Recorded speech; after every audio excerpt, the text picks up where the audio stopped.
Masih bersama kami di Apa Kabar Indonesia Pagi, masih juga bersama Bang Ahmad Basarah dan juga Pak Kiai Zaitun Asmin. Saya mau ke Pak Kiai menanggapi dari pernyataan Bang Ahmad Basarah. Ini penjelasan yang sudah dijelaskan mengenai kenapa tidak dicantumkan kembali TAP MPR 66 tahun TAP MPR 25 tahun 66. Ini penjelasannya sudah cukup dari sisi MUI, sudah cukup belum menilainya? Oh, jelas tidak. Ya.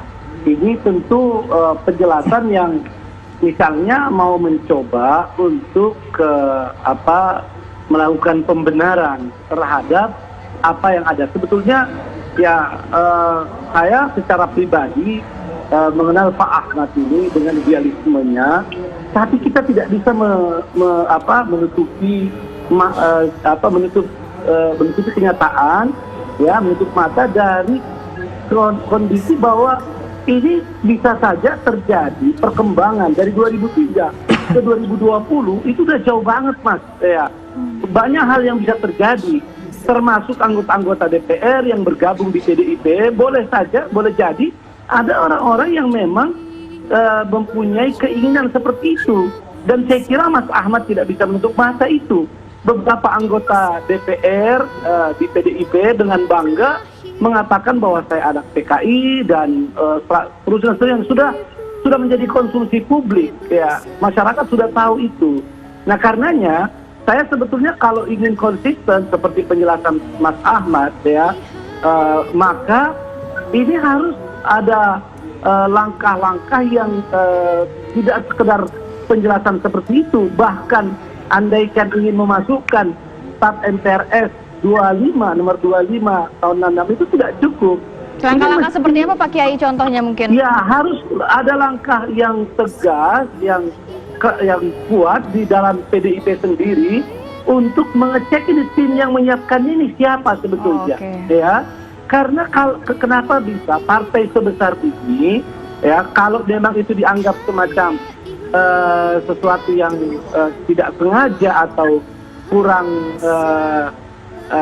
tercover, ya, itu tentu merupakan sesuatu yang bisa dianggap kesembronoan. Apalagi, ya, Mas Ahmad sudah lihat bagaimana reaksi umat di seluruh Indonesia, begitu kuat, begitu keras, dan kita ingin agar ini ditangkap oleh negarawan-negarawan untuk tidak melanjutkan RUU ini. Ya, masih banyak cara untuk meredam, mengatasi kekhawatiran disebut oleh Mas Ahmad tadi, ya.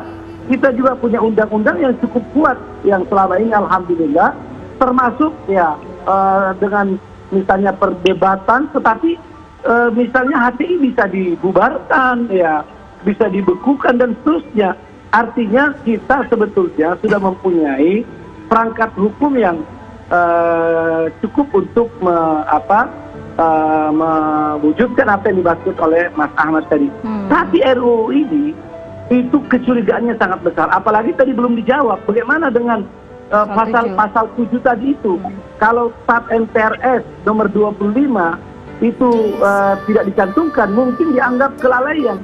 Tapi pasal 7 itu kan jelas-jelas sebuah konsep yang disusun secara sistematis dan pasti sudah dipertimbangkan masak-masak.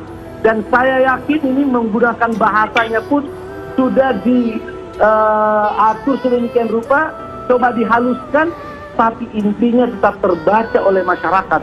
Ini berbahaya, sebab dengan memeras menjadi Trisila, apalagi menjadi Ekasila, ini akan menghilangkan satu esensi yang sangat penting dalam Pancasila. Justru sila pertama yang disebut dalam pembukaan Undang-Undang Dasar 1945 yang ditandatangani oleh para pendiri negeri ini di tanggal 18 Agustus 1945. Nah, ini hal-hal yang mesti ditangkap, ya, dan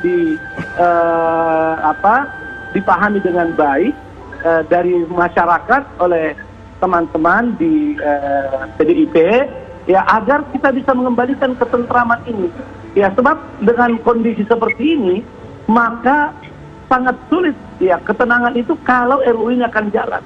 Ya, mungkin ada resikonya bahwa karena terjadi kelalaian, terjadi dalam tanda petik kesembronoan dalam RUU-nya, apa boleh buat, mungkin banyak hal-hal yang dipandang baik, ya, walaupun debatable oleh para ahli seperti Pak Mas Refli Harun dan yang lainnya, itu terpaksa ini harus diaborsi, ya, dan silahkan disiapkan lagi RUU yang lain atau perangkat undang-undang lain untuk memaksimalkan bagaimana mencegah ideologi-ideologi yang lain yang bertentangan dengan Pancasila selain komunisme, seperti liberalisme, seperti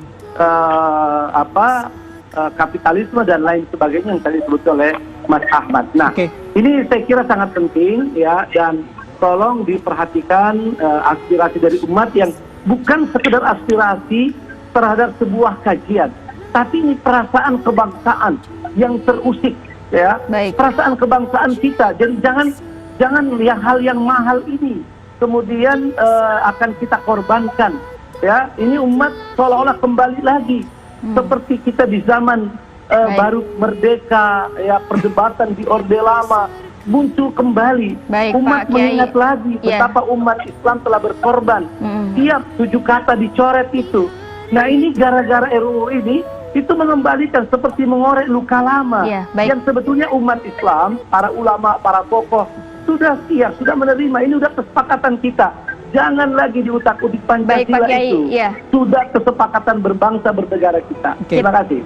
Gimana Bang Ahmad Basara menanggapi apa yang disampaikan oleh Pak Kiai? Terima kasih. Saya juga mengucapkan terima kasih nih kepada TV One. Dengan forum ini kami memiliki kesempatan untuk mengklarifikasi bahasa Ustadz Jaitunnya tabayun supaya tidak terjadi kesalahpahaman di antara kita. Yang pertama adalah mengenai RUU ini, itu awal mulanya itu dibahas oleh tokoh-tokoh di Badan Pembinaan Ideologi Pancasila. Bukan hanya Ibu Megawati, tapi ada Pak Tri Sutrisno, lalu kemudian ada Buya Safi Ma'ari dan lain-lain. Karena undang-undang ini sebenarnya terkait dengan legal standing keberadaan Badan Pembinaan Ideologi Pancasila yang saat ini payung hukumnya hanya setingkat perpres. Sementara lembaga-lembaga lain seperti BNS, kemudian BNPT, Arsip Nasional, Perpustakaan Nasional, payung hukumnya undang-undang. Masa DPIP dengan begitu peran yang amat penting ini untuk melakukan pembinaan ideologi bangsa hanya dipayung hukumi oleh sebuah payung hukum setingkat perpres.